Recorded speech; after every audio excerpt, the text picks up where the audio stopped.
और अलीगढ़ मुस्लिम विश्वविद्यालय का सीधे हम रुख करते हैं, जहां प्रधानमंत्री का वीडियो कॉन्फ्रेंसिंग के जरिए संबोधन जारी है। आभार व्यक्त करना चाहता हूं। आपने एएमयू के शताब्दी समारोह के इस ऐतिहासिक अवसर पर मुझे अपनी खुशियों के साथ जुड़ने का मौका दिया है। मैं तस्वीरों में देख रहा था, century gate, social science department, mass communication, तमाम विभागों की बिल्डिंग्स को खूबसूरती से सजाया गया है। ये सिर्फ बिल्डिंग नहीं है, इनके साथ शिक्षा का जो इतिहास जुड़ा है वो भारत की अमूल्य धरोहर है।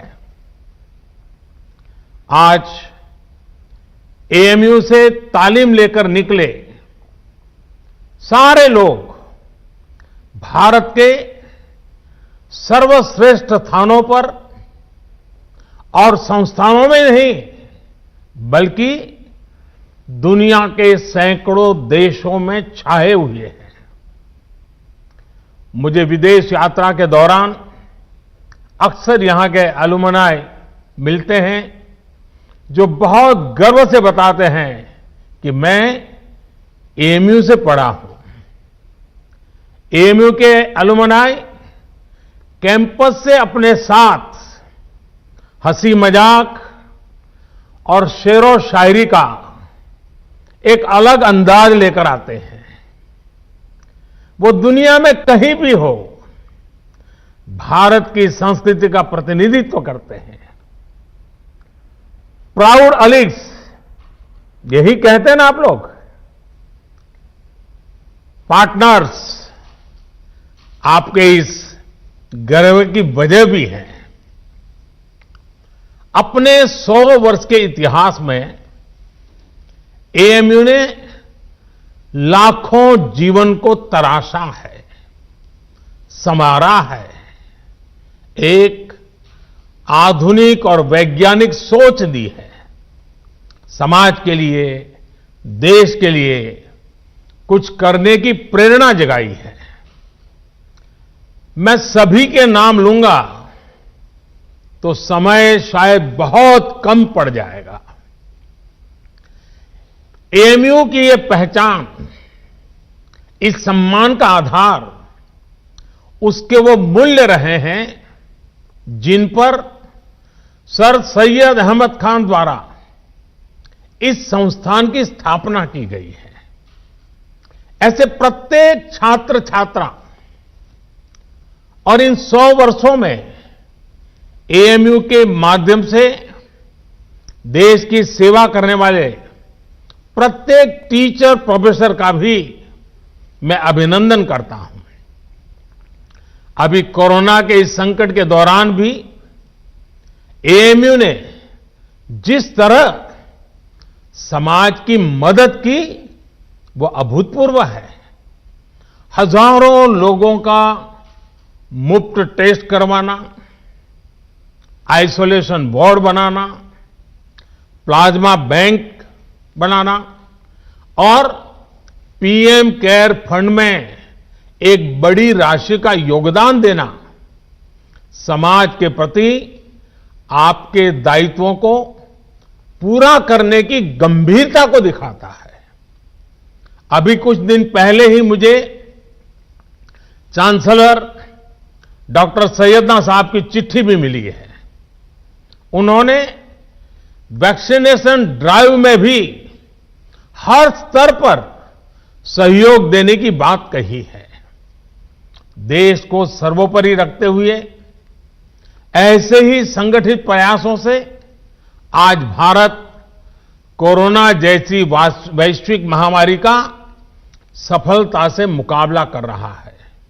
साथियों, मुझे बहुत सारे लोग बोलते हैं कि एएमयू कैंपस अपने आप में एक शहर की तरह है।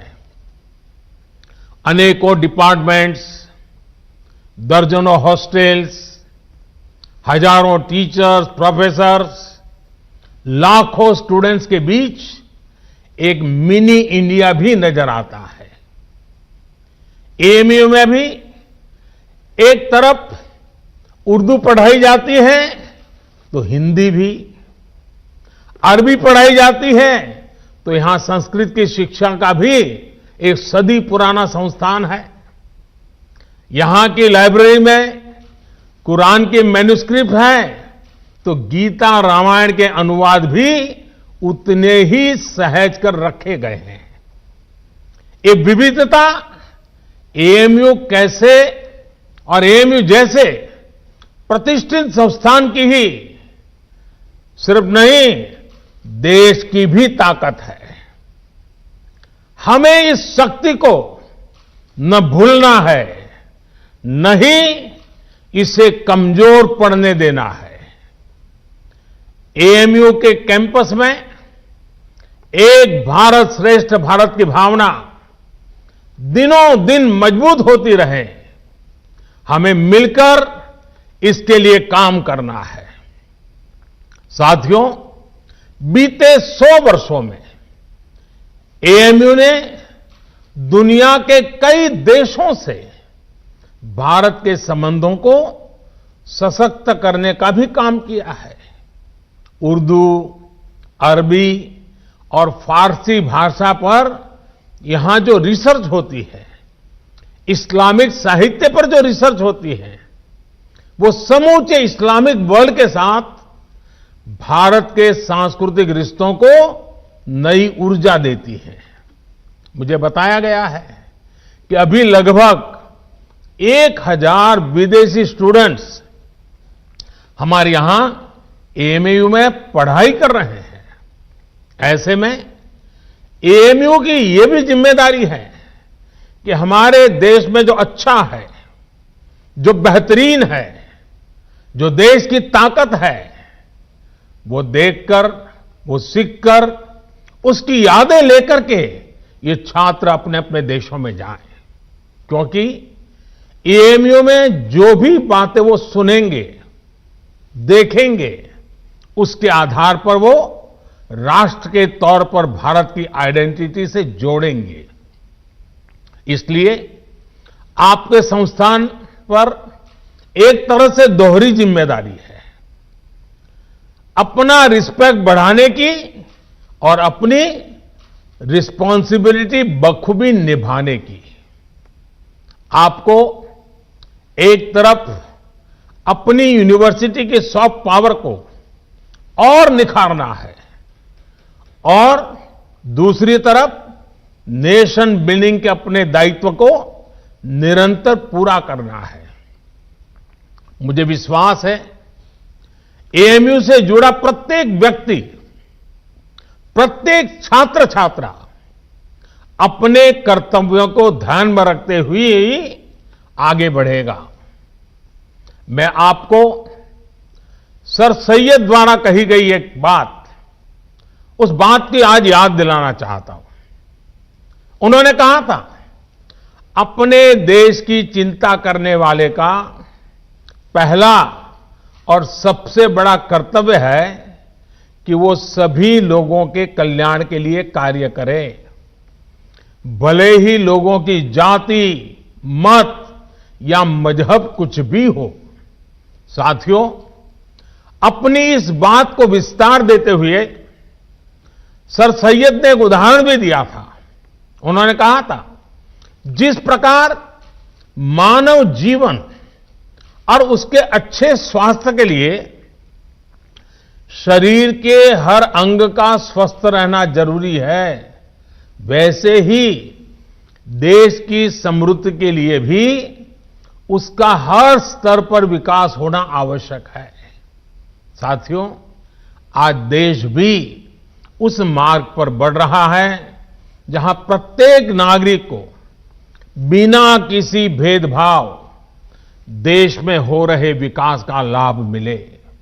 देश आज उस मार्ग पर बढ़ रहा है जहां का प्रत्येक नागरिक संविधान से मिले अपने अधिकारों को लेकर निश्चिंत रहे, अपने भविष्य को लेकर के निश्चिंत रहे।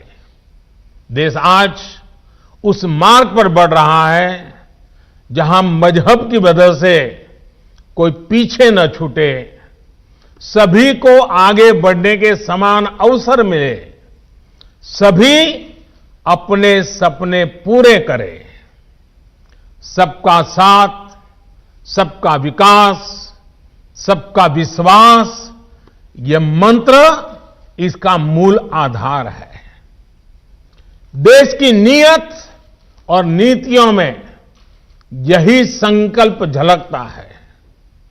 आज देश गरीबों के लिए जो योजनाएं बना रहा है, जो बिना किसी मत मजहब के भेद के हर वर्ग तक पहुंच रही हैं, बिना किसी भेदभाव 40 करोड़ से ज्यादा गरीबों के बैंक खाते खुले, बिना किसी भेदभाव 2 करोड़ से ज्यादा गरीबों को पक्के घर दिए गए, बिना किसी भेदभाव 8 करोड़ से ज्यादा महिलाओं को गैस कनेक्शन मिला, बिना किसी भेदभाव कोरोना के इस समय में 80 करोड़ देशवासियों को मुफ्त अन्न सुनिश्चित किया गया, बिना किसी भेदभाव आयुष्मान योजना के तहत 50 करोड़ लोगों को 5 लाख रुपए तक का मुफ्त इलाज संभव हुआ। जो देश का है वो हर देशवासी का है और इसका लाभ हर देशवासी को मिलना ही चाहिए। हमारी सरकार इसी भावना के साथ काम कर रही है। साथियों, कुछ दिन पहले मेरी मुलाकात अलीगढ़ मुस्लिम यूनिवर्सिटी के ही एक एल्यूमनाई से हुई थी। वो एक इस्लामिक स्कॉलर भी है। उन्होंने एक बहुत इंटरेस्टिंग बात मुझे बताई जो मैं आपसे भी शेयर करना चाहता हूं। स्वच्छ भारत मिशन के तहत जब देश में 10 करोड़ से ज्यादा शौचालय बने तो इसका लाभ सभी को हुआ। ये शौचालय भी बिना भेदभाव ही बने थे, लेकिन एक उसका एस्पेक्ट ऐसा जिनकी उतनी चर्चा नहीं हुई है और न ही एकेडमिक वर्ल्ड का इस पर उतना ध्यान गया है।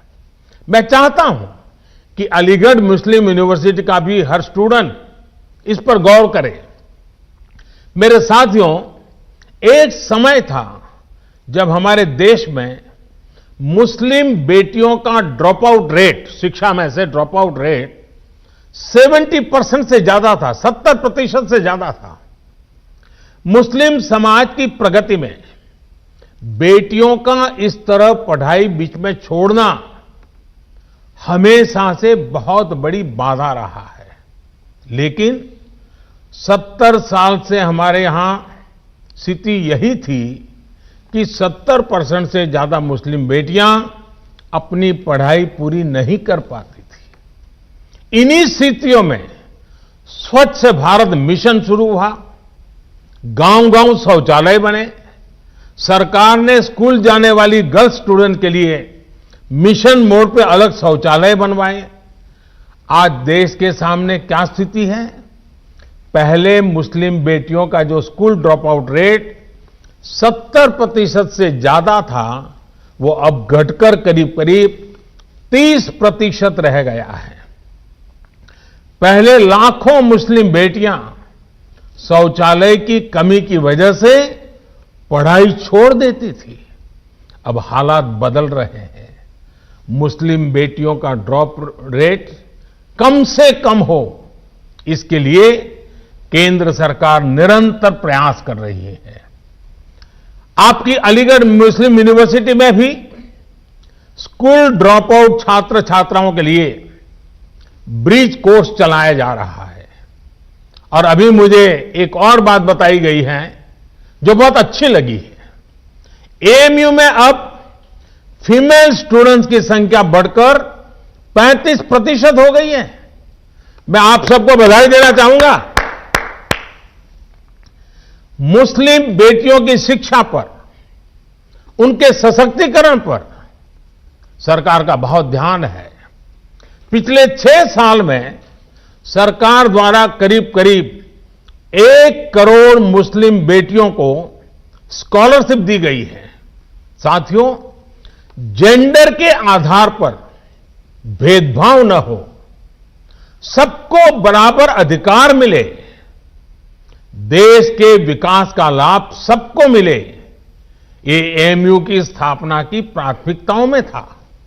आज भी एएमयू के पास ये गौरव है कि इसकी फाउंडर चांसलर की जिम्मेदारी बेगम सुल्तान ने संभाली थी। 100 साल पहले की परिस्थितियों में ये किया जाना कितना बड़ा काम था, इसका अंदाज लगाया जा सकता है। आधुनिक मुस्लिम समाज के निर्माण का जो प्रयास उस समय शुरू हुआ था, 3 तलाक जैसी कुप्रथा का अंत करके देश ने आज उसे आगे बढ़ाया है। साथियों, पहले ये कहा जाता था कि अगर एक महिला शिक्षित होती है तो पूरा परिवार शिक्षित हो जाता है। ये बात सही है, लेकिन परिवार की शिक्षा के आगे भी इसके गहरे मायने हैं। महिलाओं को शिक्षित इसलिए होना है ताकि वो अपने अधिकारों का सही इस्तेमाल कर सके, अपना भविष्य खुद तय कर सके। एजुकेशन अपने साथ लेकर के आती है एम्प्लॉयमेंट और एंटरप्रेन्योरशिप। एम्प्लॉयमेंट और एंटरप्रेन्योरशिप अपने साथ लेकर आते हैं इकोनॉमिक इंडिपेंडेंस। इकोनॉमिक इंडिपेंडेंस में होता है एम्पावरमेंट। एक एम्पावर्ड विमेन का हर स्तर पर, हर फैसले में उतना ही बराबर का योगदान होता है जितना किसी और का। फिर चाहे बात परिवार को डायरेक्शन देने की हो या फिर देश को डायरेक्शन देने की।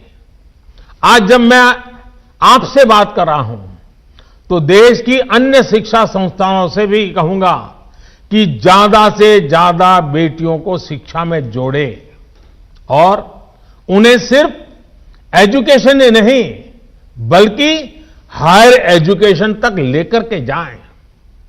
साथियों, एएमयू ने हायर एजुकेशन में अपने कॉन्टेम्पररी करिकुलम में उससे बहुतों को आकर्षित किया है। आपकी यूनिवर्सिटी में इंटर डिसिप्लिनरी विषय पहले से पढ़ाए जाते हैं। अगर कोई छात्र साइंस में अच्छा है और उसे हिस्ट्री भी अच्छी लगती है तो ऐसी मजबूरी क्यों हो कि वो किसी एक को ही चुन सके। यही भावना नई राष्ट्रीय शिक्षा नीति में है, न्यू एजुकेशन पॉलिसी में है। इसमें 21वीं सदी में भारत के स्टूडेंट्स की जरूरतों, उसके इंटरेस्ट को सबसे ज्यादा ध्यान में रखा गया है। हमारे देश का युवा नेशन फर्स्ट के आह्वान के साथ देश को आगे बढ़ाने के लिए प्रतिबद्ध है। वो नए नए स्टार्टअप्स के जरिए देश की चुनौतियों का समाधान निकाल रहा है। रेशनल थिंकिंग और साइंटिफिक आउटलुक उनकी पहली प्रायोरिटी है। राष्ट्रीय शिक्षा नीति में भारत के युवाओं की इसी एस्पिरेशंस को प्राथमिकता दी गई है। हमारी कोशिश ये भी है कि भारत का एजुकेशन इकोसिस्टम दुनिया के आधुनिक शिक्षा व्यवस्थाओं में से एक बने। नई नेशनल एजुकेशन पॉलिसी में जो मल्टीपल एंट्री है, एग्जिट पॉइंट की व्यवस्था है, उससे स्टूडेंट्स को अपनी शिक्षा के बारे में फैसले लेने में आसानी हो गई। हर एग्जिट ऑप्शन के बाद उन्हें एप्रोप्रिएट सर्टिफिकेट भी दिया जाएगा। ये स्टूडेंट्स को पूरे कोर्स की फीस की चिंता किए बिना अपना फैसला लेने की आजादी होगी।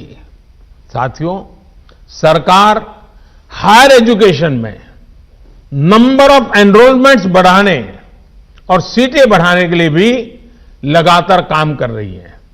वर्ष 2014 में हमारे देश में 16 आईआईटीज थी, 16। आज 23 आईआईटीज हैं, 23। वर्ष 2014 में हमारे देश में 9 ट्रिपल आईटीज थी, 9 ट्रिपल आईटीज थी। आज 25 ट्रिपल आईटीज हैं। वर्ष 2014 में हमारे यहां 13 आईआईएम्स थे, आज 20 आईआईएम्स हैं। मेडिकल एजुकेशन को लेकर भी बहुत काम किया गया है। 6 साल पहले तक देश में सिर्फ 7 एम्स थे, आज देश में 22 एम्स हैं। शिक्षा चाहे ऑनलाइन हो या ऑफलाइन, सभी तक पहुंचे, बराबरी से पहुंचे, सभी का जीवन बदले, हम इसी लक्ष्य के साथ काम कर रहे हैं। साथियों, एएमयू के 100 साल पूरे होने पर मेरी आप सभी युवा पार्टनर्स से कुछ और अपेक्षाएं भी हैं।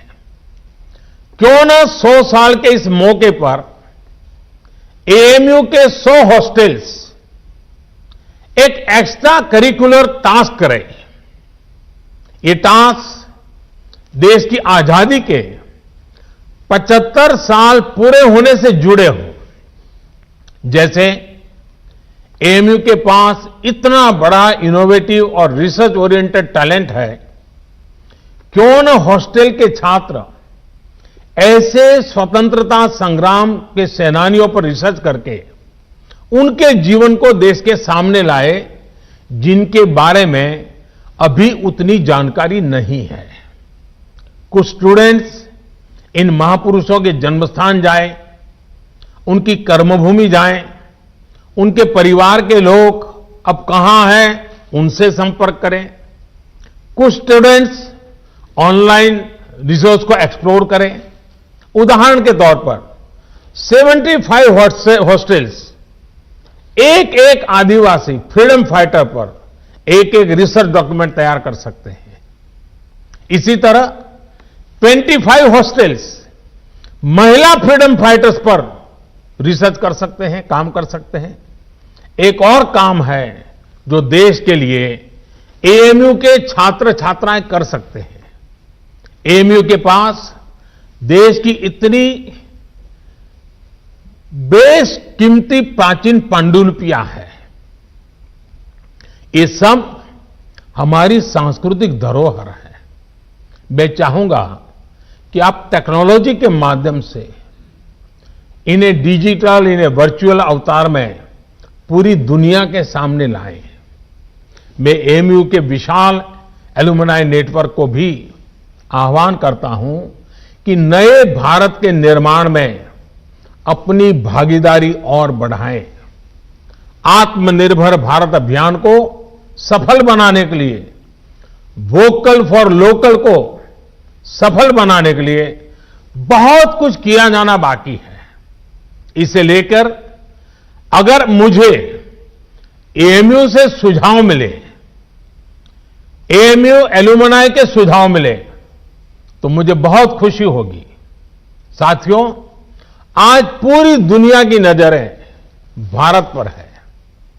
जिस सदी को भारत की सदी बताया जा रहा है, उस लक्ष्य की तरफ भारत कैसे आगे बढ़ता है, इसे लेकर पूरी दुनिया में क्यूरियोसिटी है।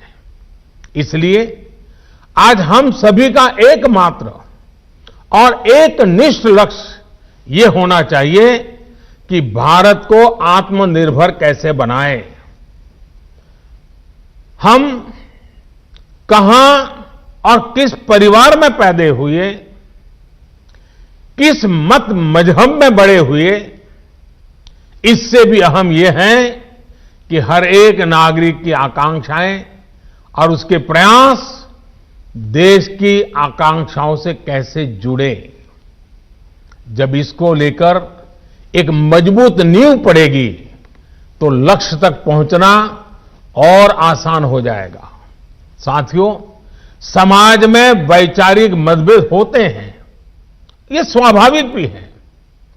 लेकिन जब बात राष्ट्रीय लक्ष्यों के प्राप्ति की हो तो हर मतभेद किनारे रख देना चाहिए। जब आप सभी युवा साथी इस सोच के साथ आगे बढ़ेंगे तो ऐसी कोई मंजिल नहीं जो हम मिलकर के हासिल न कर सके। शिक्षा हो, आर्थिक विकास हो, बेहतर रहन सहन हो, अवसर हो, महिलाओं का हक हो, सुरक्षा हो, राष्ट्रवाद हो, ये जो चीजें हैं जो हर नागरिक के लिए जरूरी होती है, ये कुछ ऐसे मुद्दे हैं जिन पर हम अपनी राजनीतिक या वैचारिक मजबूरियों के नाम पर असहमत हो ही नहीं सकते। यहां अलीगढ़ मुस्लिम यूनिवर्सिटी में इन मुद्दों पर बात करना मेरे लिए इसलिए भी स्वाभाविक है क्योंकि यहां से स्वतंत्रता के अनेक सेनानी निकले हैं, इस मिट्टी से निकले हैं। इन स्वतंत्रता सेनानियों की भी अपनी पारिवारिक, सामाजिक, वैचारिक परवरिश थी, अपने अपने विचार थे। लेकिन जब गुलामी से मुक्ति की बात आई तो सारे विचार आजादी के एक लक्ष्य के साथ ही जुड़ गए। साथियों, हमारे पूर्वजों ने जो आजादी के लिए किया वही काम अब आपको, युवा पीढ़ी को नए भारत के निर्माण के लिए करना है। जैसे आजादी एक कॉमन ग्राउंड थी, वैसे ही नए भारत के लिए हमें एक कॉमन ग्राउंड पर काम करना है। नया भारत आत्मनिर्भर होगा, हर प्रकार से संपन्न होगा तो लाभ भी सभी 130 करोड़ से ज्यादा देशवासियों को होगा। ये विमर्श समाज के हर हिस्से तक पहुंचे, ये काम आप कर सकते हैं, युवा साथी कर सकते हैं। साथियों, हमें समझना होगा कि सियासत सोसाइटी का एक अहम हिस्सा है, लेकिन सोसाइटी में सियासत के अलावा भी दूसरे मसले हैं। सियासत और सत्ता की सोच से बहुत बड़ा, बहुत व्यापक किसी भी देश का समाज होता है। पॉलिटिक्स के ऊपर भी समाज को आगे बढ़ाने के लिए बहुत स्पेस होती है। उस स्पेस को भी एक्सप्लोर करते रहना बहुत जरूरी है।